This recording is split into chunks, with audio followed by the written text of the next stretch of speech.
ఆంధ్రప్రదేశ్ విద్యుత్ ఉద్యోగుల joint action committee పిలుపు మేరకు ఈరోజు విజయనగరం సూపరింటెండెంట్ ఇంజనీర్ ఆఫీస్ కార్యాలయం దగ్గర విద్యుత్ భవన్ దగ్గర వందలాది మంది జిల్లా నలుమూల నుండి వచ్చి స్వచ్ఛందంగానే విద్యుత్ ఉద్యోగులు ఈరోజు రిలే నిరాహార దీక్షలో సుమారు 50 మంది విద్యుత్ ఉద్యోగులు స్వచ్ఛందంగా వచ్చి పాల్గొనడం జరిగింది. 16, 17 తేదీల్లో కూడా రాష్ట్ర వ్యాప్తంగా అన్ని జిల్లా ఎస్సీ కార్యాలయాల ముందు మధ్యాహ్న భోజన విరామ సమయంలో విద్యుత్ ఉద్యోగులు భారీ ఎత్తున అధిక సంఖ్యలో తన యొక్క విధులు నిర్వహించుకొని శాంతియుతంగా ట్రాన్స్కో మేనేజ్మెంట్ కి ప్రభుత్వానికి ఎటువంటి నష్టం లేకుండా శాంతియుతంగా దీర్ఘకాలిక న్యాయమైన విద్యుత్ ఉద్యోగుల సమస్యల కోసం పోరాటం అనేది రాష్ట్ర వ్యాప్తంగా జరుగుతుంది. అందులో భాగంగానే ఈరోజు వందలాది మంది ఉద్యోగులు, మహిళా ఉద్యోగులతో, పెన్షనర్స్తో అలాగే 50 మంది రిలే నిరాహార దీక్షలో కూర్చుని విద్యుత్ ఉద్యోగులతో ఈ పోరాటం అనేది చేయడం జరుగుతుంది. నిరార్జ అసిస్టెంట్లని సచివాలయాలతో పూర్తిగా సంబంధం లేకుండా విద్యుత్ సంస్థలో పూర్తిగా విలీనం చేసి వారికి రెగ్యులర్ చేసి అసిస్టెంట్ లైన్ మ్యాన్ ప్రమోషన్ ఇప్పించవలసిందిగా మేము రాష్ట్ర మేనేజ్మెంట్ కి ఈ యొక్క మీడియా తరఫున, ప్రజల తరఫున అందరికి కూడా రిక్వెస్ట్ చేస్తున్నాం. అలాగే దయచేసి మీ అందరికి కూడా నాకు ప్రధానమైన రిక్వెస్ట్ ఏంటంటే చాలా మంది వృద్ధులు ఉన్నారు, రిటైర్ అయిపోయిన ఉద్యోగులు ఉన్నారు, మహిళా ఉద్యోగులు ఉన్నారు, సర్వీస్ లో ఉంటున్న ఓఎన్ఎం ఉద్యోగులు ఉన్నారు. చాలా మంది వారి శరీరంలో అనారోగ్యం గురైనప్పుడు ఈ హాస్పిటల్కి వెళ్తే చాలా హాస్పిటల్లో జాయిన్ చేసుకోవట్లేదు. కారణం ఏంటంటే మీ డిపార్ట్మెంట్ నుండి మాకు పెర్మిషన్ ఇవ్వట్లేదు, నిధులు రావట్లేదు అని చెప్తున్నారు. దయచేసి ఎప్పటికైనా ట్రాన్స్కో మేనేజ్మెంట్ స్పందించి ఉన్న విద్యుత్ ఉద్యోగులకి, పెన్షనర్లకి అందరికి కూడా పూర్తి వైద్య సదుపాయం, అన్లిమిటెడ్ మెడికల్ సదుపాయం కల్పించవలసిందిగా ట్రాన్స్కో మేనేజ్మెంట్ కి రిక్వెస్ట్ చేస్తున్నాం. అలాగే ఈపీఎఫ్ నుండి జీపీఎఫ్ అనేది దీర్ఘకాలిక సమస్య, అది నెరవేర్చమని, అది త్వరగానే పరిష్కరించమని మేనేజ్మెంట్ కోరుతున్నాం. కారణం ఏంటంటే చాలా మంది రిటైర్ అయిపోతున్నారు ఈపీఎఫ్ హోల్డర్స్ అంతా. వాళ్ళకి 2000, 3000, 1500, 4000 పెన్షన్ ఇస్తుంటే ఎలా బతుకుతారు? అలాగే గతంలో డిపార్ట్మెంట్ ఏవైతే ఏపీఎస్సీబీ రెగ్యులేషన్స్ ఉన్నాయో అవన్నీ మార్చేసి కొత్త రెగ్యులేషన్స్ పెట్టారు.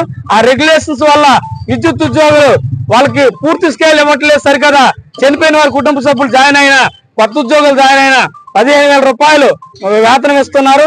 దాంతో ఎవరు కూడా జీవించలేని పరిస్థితి ఉంది. దయచేసి సుమారు ఒక 17 డిమాండ్లు, న్యాయమైన డిమాండ్లు ఆల్రెడీ అంగీకరించిన మేనేజ్మెంట్ త్వరగా ఇమ్మీడియట్ గా పరిష్కారం చేయాలి. కాంట్రాక్ట్ ఉద్యోగులు ఉన్నారు, షిఫ్ట్ ఆపరేటర్లు ఉన్నారు, కంప్యూటర్ ఆపరేటర్లు ఉన్నారు, అవుట్ సోర్సింగ్ వాళ్ళు ఉన్నారు, జేఎల్ఎం గ్రేడ్ 2 వాళ్ళు ఉన్నారు. వీళ్ళందరికీ కూడా చాలా పోస్టులు ఖాళీగా ఉన్నాయి, 1000 పోస్టులు ఖాళీగా ఉన్నాయి. ప్రస్తుతం పనిచేస్తున్న ఒక ఉద్యోగి సుమారు 4-5 పోస్టులు పనిచేసి భారము గురవుతున్నాడు. చాలా ఇబ్బందిగా ఉంది.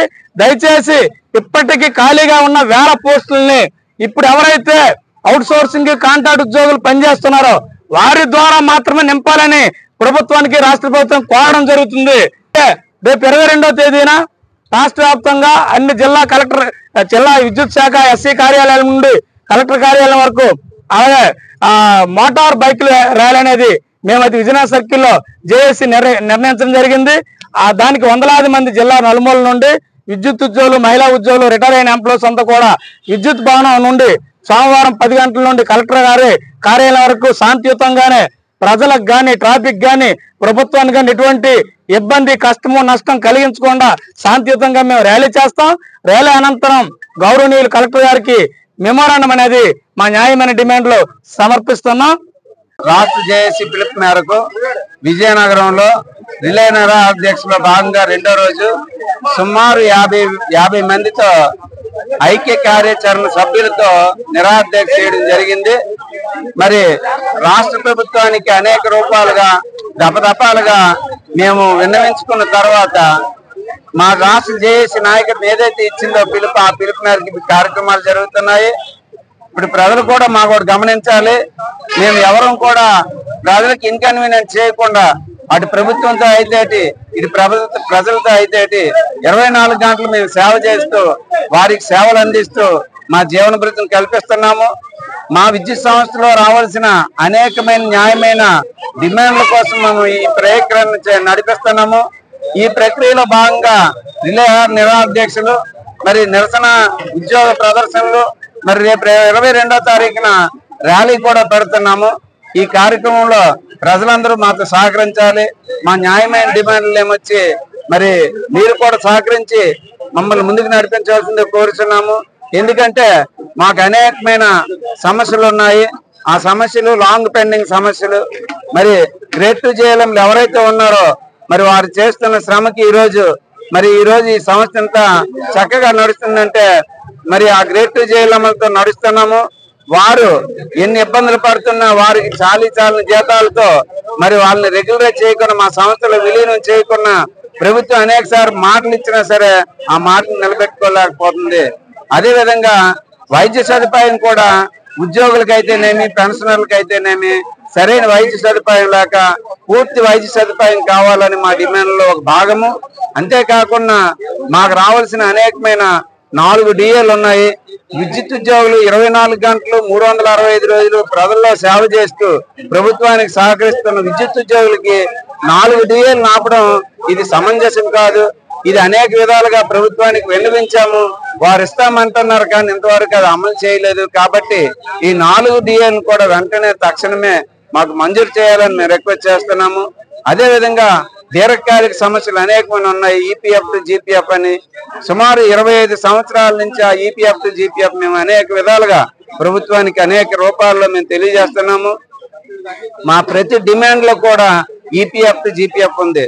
అంటే 25 సంవత్సరాల పనిచేసిన వ్యక్తి సుమారు 70,000 నుంచి ₹1,00,000 వరకు తీసుకున్న వ్యక్తి రిటైర్ అయిపోయిన 2వ రోజే ఏమీ జీతం లేకుండా బ్రతకడం అనేది కేవలం 2,500, 3,000తో బ్రతకడం అనేది చాలా శోచనీయము. దీన్ని ప్రభుత్వం ఉదార మనసుతో గ్రహించాలి. మేమేం లేని కోరిక కోరలేదు. రాష్ట్ర ప్రభుత్వానికి ఏదైతే నిబంధనలో 2004 వరకు ఈపీఎఫ్ టు జీపీఎఫ్ చేస్తున్నారో అదే విధంగా విద్యుత్ సంస్థలో పనిచేస్తున్న కేవలం 5,120 మంది కార్మికులకి ఈపీఎఫ్ టు జీపీఎఫ్ వర్తింప చేయమని మేము అడుగుతున్నాము. మరి అది కూడా ప్రభుత్వం అనేక సార్లు మాకేమొచ్చి చూస్తామంటారు కానీ అది అమలు చేయటం లేదు. ఇది చాలా ముఖ్యమైన సమస్య. ఈపీఎఫ్ టు జీపీఎఫ్ అనేది ఎంప్లాయ్ వారి యొక్క నైతిక స్థైర్యాన్ని పెంచే విషయం అది. కాబట్టి ప్రభుత్వాలు మరియు ప్రజలు అందరూ కూడా సహకరించి మేము చేస్తున్న ఈ నిరసన కార్యక్రమాలకు మీరు కూడా మద్దతు పలుకుతూ మమ్మల్ని సహకరిస్తారని, అదేవిధంగా మేము చేస్తున్న శాంతియుత ఈ ఉద్యమాలని ఎవరికి ఇబ్బంది లేకుండా ప్రభుత్వానికి కానీ ప్రజలకు కానీ ఎటువంటి ఇబ్బంది అసౌకర్యం కలగకుండా నడిపిస్తున్నాము. అందువలన ప్రతి ఒక్కరు దీన్ని సహకరించాలని, అదేవిధంగా మీడియా వారికి కూడా మా ప్రత్యేకమైన ధన్యవాదాలు. ఇందులో మరి మహిళా ఉద్యోగులు అయితేనేమి అనేక పవర్ సోర్స్ ఉద్యోగులు అయితేనేమి సంస్థలో ఉన్న ప్రతి ఒక్కరూ కూడా పార్టిసిపేట్ చేస్తున్నాం. అదేవిధంగా ప్రైవేట్ అవుట్ సోర్స్ కార్మిక ఉద్యోగులకు కూడా రెగ్యులరైజ్ చేయమంటున్నాము. ఎందుకంటే సంస్థలో అనేకమైన ఉద్యోగాలు ఖాళీ ఉన్నాయి, కొన్ని వేల ఉద్యోగాలు ఖాళీ ఉన్నాయి. పరిస్థితులను బట్టి మేము పని భారంతో పనిచేయలేక అనేక మంది ఇబ్బంది పడుతున్నారు. దానివల్ల యాక్సిడెంట్లు అవుతున్నాయి. ఆ యాక్సిడెంట్ల వలన ప్రాణాలను కూడా కోల్పోతున్నాం. దయచేసి మిత్రులందరూ కూడా గమనించాలి. ఏ సంస్థలో కూడా ప్రాణాపాయ స్థితి ఉండదు, కానీ విద్యుత్ సంస్థలో మాత్రమే ప్రాణాలు పోగొట్టుకునే పరిస్థితి ఏర్పడుతుంది. కాబట్టి ఇంత మరి ఉత్కృష్టమైన ఉద్యోగం మేము చేస్తున్న మమ్మల్ని మా కోరికలను మీరు మన్నించడం మీ ధర్మంగా భావిస్తూ ఈ అవకాశం ఇచ్చిన మీడియా వారికి ధన్యవాదాలు.